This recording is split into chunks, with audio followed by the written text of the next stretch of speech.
Hello বন্ধুরা, সবাইকে নমস্কার। আশা করি সবাই ভালো আছেন, সুস্থ আছেন। আমি আজকে রান্না করব সজনে ডাঁটা আলু দিয়ে কই মাছের রসা। এখানে কড়াই বসিয়ে নিয়ে তেল গরম করে নিয়ে গোটা জিরা, তেজপাতা ফোড়ন দিয়ে দিচ্ছি। কেটে রাখা আলুগুলো হালকা ভেজে নেব। খুবই অল্প মশলা দিয়ে সজনে ডাঁটা আর আলু দিয়ে কই মাছের রসা খেতে খুবই সুস্বাদু। আলুগুলো হালকা ভেজে নিচ্ছি।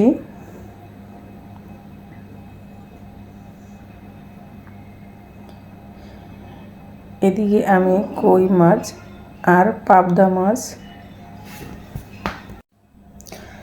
লবণ, হলুদ, মরিচ দিয়ে কই মাছগুলো এভাবে কেটে নিয়েছি যাতে মশলাগুলো ভিতরে ঢুকতে পারে। আর সাথে পাবদা মাছ মেখে নিচ্ছি, কারণ কই মাছ আমার মামুনিরা খেতে পারে না, বেছে খাওয়িয়ে দিলে খেতে পারে, কারণ কই মাছে অনেক কাঁটা। এর জন্য ওদের জন্য আলাদা পাবদা মাছ রান্না করব। চুলায় প্যানটা বসিয়ে ভালো করে গরম করে নিয়ে পরিমাণ মতো তেল দিয়ে মাছগুলো ভালো করে ভেজে নেব।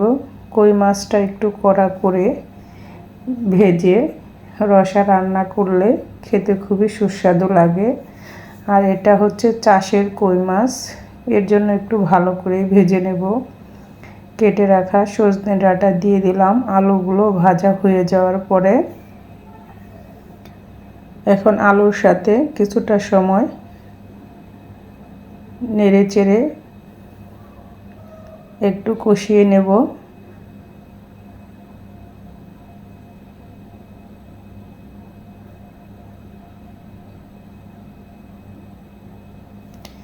দিয়ে দিচ্ছি হলুদ গুঁড়া, শুকনো মরিচের গুঁড়া অল্প পরিমাণে, কালারটা সুন্দর হওয়ার জন্য। সবগুলো মশলা দিয়ে আবার একটু ভালো করে কষিয়ে নিয়ে পরিমাণ মতো ঝোল দিয়ে দেব। কষানো হয়ে গিয়েছে। কষানো হয়ে গেলে দিয়ে দেব কাঁচামরিচ,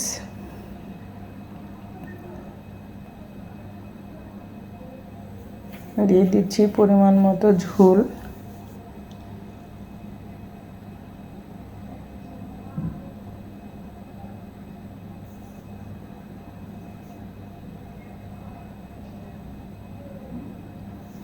এদিকে কই মাছগুলো আমি প্যানে ভালো করে ভেজে নিচ্ছি। ভাজা হয়ে গেলে তরকারি বলক চলে আসলে কই মাছগুলো দিয়ে দিব।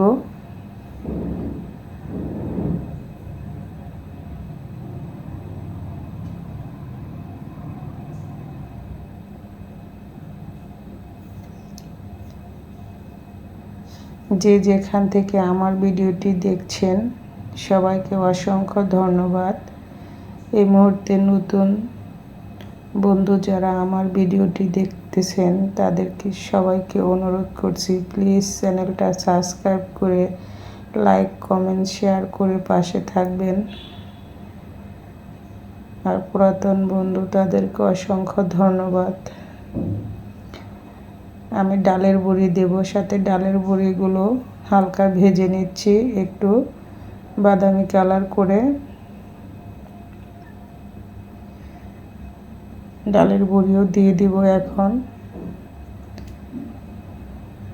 ডালের বড়ি মাছ দিয়ে হালকা নেড়ে দিচ্ছি।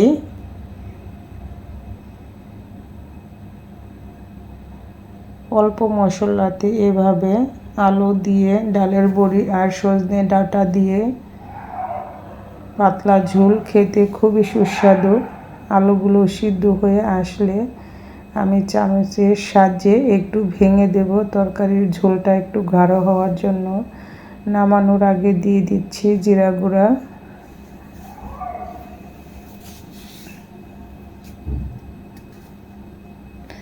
আমি চামচ দিয়ে আলুগুলো এভাবে থেতু করে দেব, তাহলে তরকারির টেস্টটাও একটু বেড়ে যায়।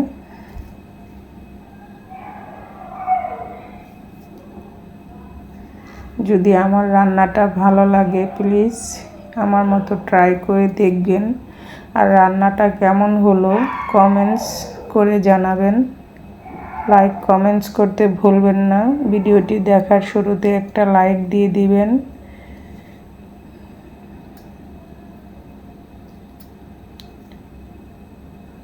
রসা হয়ে গিয়েছে, নামিয়ে নিয়েছি।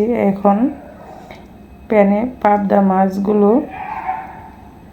ভেজে নেব। আমি পাবদা মাছগুলো অনেক সাবধানে দিচ্ছি, কারণ পাবদা মাছ ভাজতে গেলে তেল ছিটে আসে, এর কারণে সাবধানে ভাজতে হবে।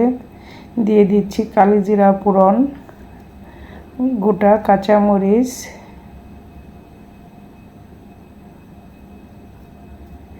দিয়ে দিচ্ছি হলুদ গুঁড়া আর মরিচ গুঁড়া জল দিয়ে মিশিয়ে দিয়ে হালকা একটু নেড়ে চেড়ে ভেজে রাখা পাবদা মাছগুলো দিয়ে দিব। স্বাদ মতো লবণ দিয়ে দিচ্ছি।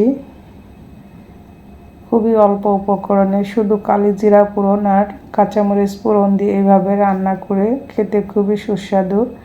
আমার মামনিদের খুবই ভালো লাগে, ওরা এভাবে খুবই পছন্দ করে।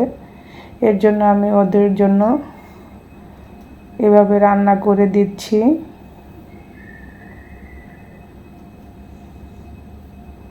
এখন বলক চলে আসলে পাবদা মাছের ঝোল হয়ে যাবে, হয়ে গিয়েছে। আমি চুলা থেকে নামিয়ে নেব। আমি চুলা থেকে নামিয়ে নিচ্ছি।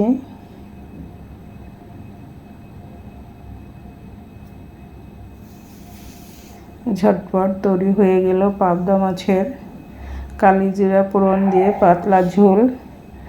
আর এখন তৈরি করে নেব আমের চাটনি।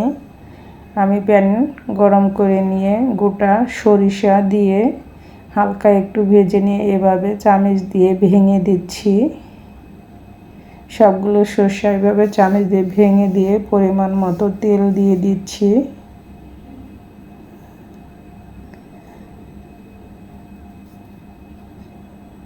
দিয়ে দিচ্ছি গোটা মরিচ ও পাঁচফোড়ন।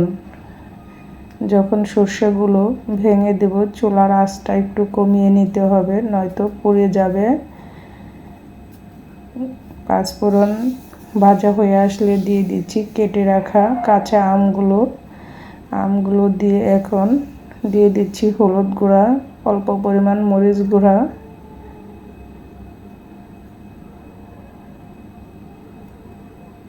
দিয়ে দিচ্ছি স্বাদ মতো লবণ, পরিমাণ মতো চিনি, দিয়ে দিচ্ছি অল্প পরিমাণ জল। দিয়ে এখন সবগুলো একসাথে মিক্সড করে নেড়ে চেড়ে রান্না করে নেব। এভাবে করে দেখবেন আমের চাটনি খেতে খুবই মজাদার ও সুস্বাদু হয়ে আসছে। প্রায় আমের চাটনি দিয়ে দিচ্ছি চাট মশলা বাসায় তৈরি করা। এখন নেড়ে চেড়ে নামিয়ে নিয়েছি। তৈরি হয়ে গেল ঝটপট মজাদার আমের